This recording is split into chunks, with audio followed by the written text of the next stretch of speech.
Supply chain attacks continue with increasing sophistication. CISA releases a new eviction strategies tool. The city of St. Paul has to call in the National Guard to deal with a cyber emergency. And Ingram Micro is back in the news as SafePay ransomware group threatens to leak 35 terabytes of customer data. This is Cybersecurity Today. I'm your host, Jim Love. This story came to me via a YouTube channel called Java Brains. Because I don't believe everything I see on YouTube, big surprise, I did a back check and validated the story. Here's how it goes. In June or July of 2025, a person described as a highly skilled blockchain developer had $500,000 in cryptocurrency stolen after he installed a malicious Solidity language extension in the Cursor IDE, an AI-based code editor and a VS Code fork. Cursor AI has over 1 million users, including approximately 360,000 paying customers.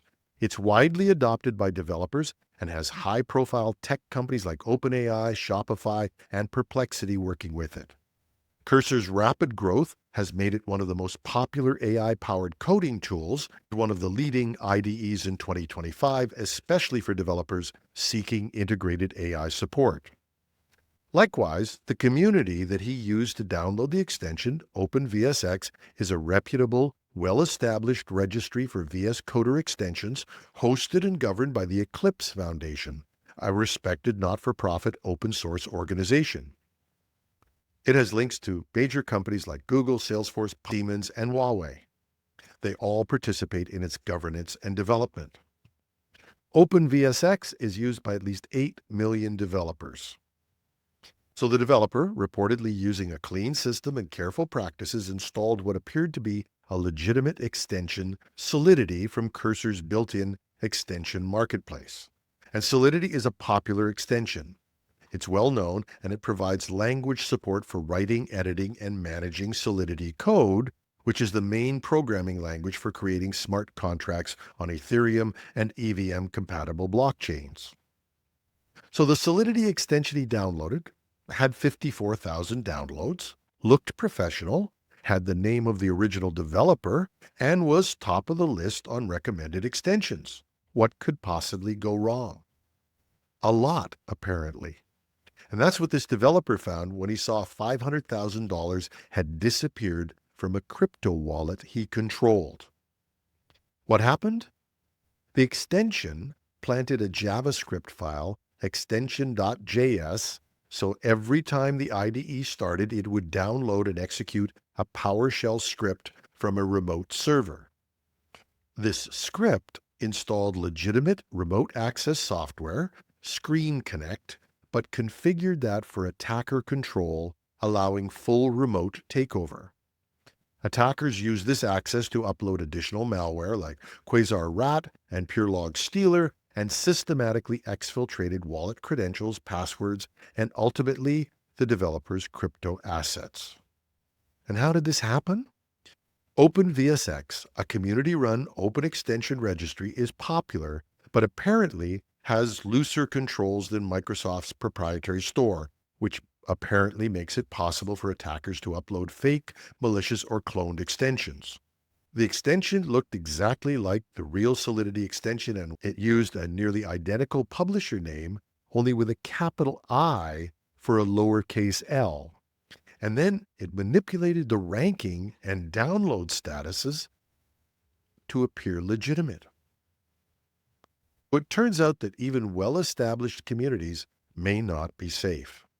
For high-value or commercial implementations, they might be too big a risk, although in fairness, I'm taking part of this on faith. Microsoft's proprietary products are reportedly more secure, but even Microsoft is not immune to vulnerabilities. So take that with a grain of salt, but it is something we need to think about. And in fairness, the OpenVSX community did take action. The malicious extension was removed, although reportedly the attackers re-uploaded a new variant the next day. So despite the quick response, hundreds or thousands of developers may have been impacted. The developer followed most traditional recommendations: beware of new non-functional extensions and uninstall anything suspicious immediately. Scrutinize publisher details, avoid early adoption. But to that, I think you have to add another point. If you are relying on high rankings as evidence of authenticity, you have to understand the ranking algorithm. In this case, OpenVSX's algorithm increases the ranking of extensions that have been recently updated. The malicious extension was updated just days before the victim searched, while the legitimate extension hadn't been updated in weeks. This freshness boost pushed the fake extension above the authentic one in search results, even though it had marginally fewer downloads. Some have pointed out that the developer may have failed in maintaining rigorous compartmentalization for sensitive work, and some have commented on the wisdom of leaving $500,000 in a hot wallet instead of in cold storage, which is more secure. You can make up your own mind on that. Many in the open source community are getting beyond blame and are looking for solutions to these incredibly sophisticated supply chain attacks. We've covered one solution earlier this year, and hopefully we'll get some ideas in our weekend show. But if you have other suggestions or ideas on this, let us know. And on a similar note, the blog GB Hackers is reporting another supply chain issue this week. A stealthy backdoor called Oyster is spreading through Trojanized versions of common tools like PuTTY and KeePass, and it's targeting unsuspecting Windows users.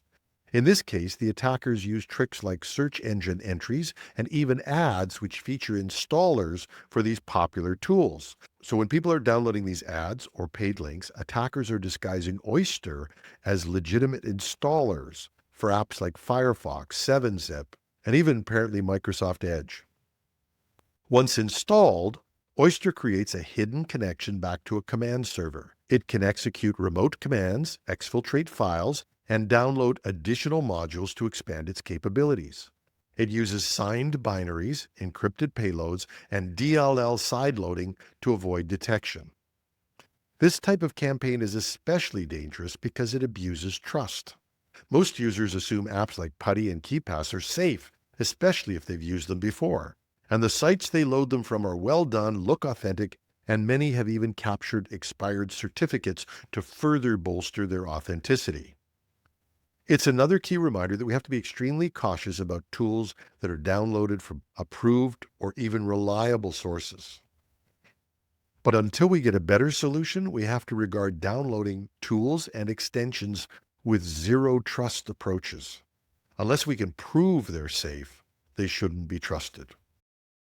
A cyber attack has crippled the city of St. Paul, Minnesota, prompting officials to call in the National Guard for digital support. The breach affected multiple municipal systems, including those responsible for payroll, licensing, and other things like remote work access.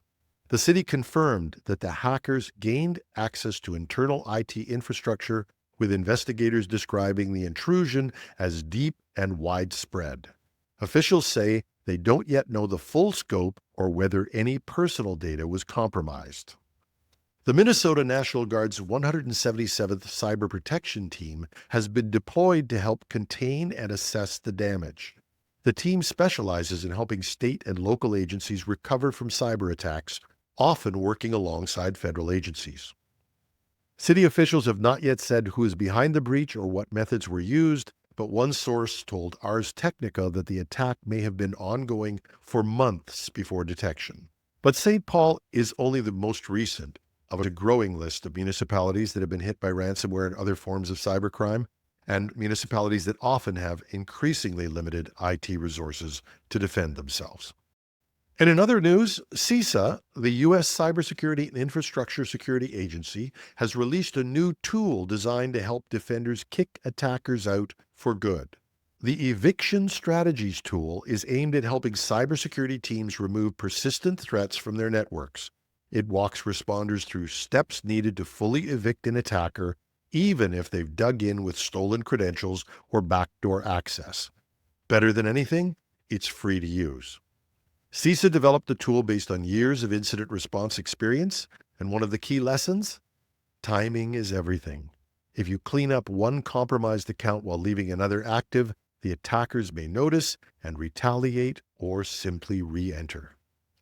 The tool is interactive. It guides users through questions like what kind of access the attacker has, whether they've moved laterally, what persistence methods they're using, and based on your answers, it builds a customized eviction strategy. It also emphasizes coordinated action, taking down all compromised access at once to avoid tipping off the threat actor. The tool is part of a growing set of practical resources from CISA, including their Decider and Incident Response Playbook. Even experienced defenders can benefit, but for under-resourced teams, this could be a great asset. And for those with a lot of experience in this area, CISA is actively soliciting comments. You can find a link in the show notes. And finally, an update on a past story. IT giant Ingram Micro is back in the news. SafePay ransomware gang claims to have stolen 35 terabytes of data and is threatening to leak it. It turns out that SafePay may not have encrypted any systems, just exfiltrated data, which might explain how Ingram Micro was able to recover so quickly. They provided journalists with samples showing internal emails, financial records, HR files, custom data, and proprietary tools. They also claim to have already sold some of the data. This is a serious threat. Ingram Micro is one of the world's largest technology distributors with ties to thousands of resellers, service providers, and vendors. A breach of this scale could have major downstream implications. Ingram appears on the group's leak site, so we can assume that they didn't pay the ransom, along with, we note, many other companies that are on that site, which supposedly features only companies who did not pay. The use of extortion without encryption is part of a growing trend. It's a reminder that stopping ransomware isn't only about backups. If attackers can quietly steal data, they can still hold a company hostage. For defenders, this means investing in outbound traffic monitoring, anomaly detection, and tighter controls on access to sensitive files. And if you're a partner or customer of Ingram Micro, it's worth staying alert. Ingram is a well-known and reputable brand, and we hope they'll be responding to this shortly. And that's our show. You can find show notes at technewsday.com or .ca, and you can use the Contact Us form there if you want to share opinions or advice on this wave of supply chain attacks. And of course, if you're watching this on YouTube, leave a comment under the video. I'm your host, Jim Love. Thanks for listening.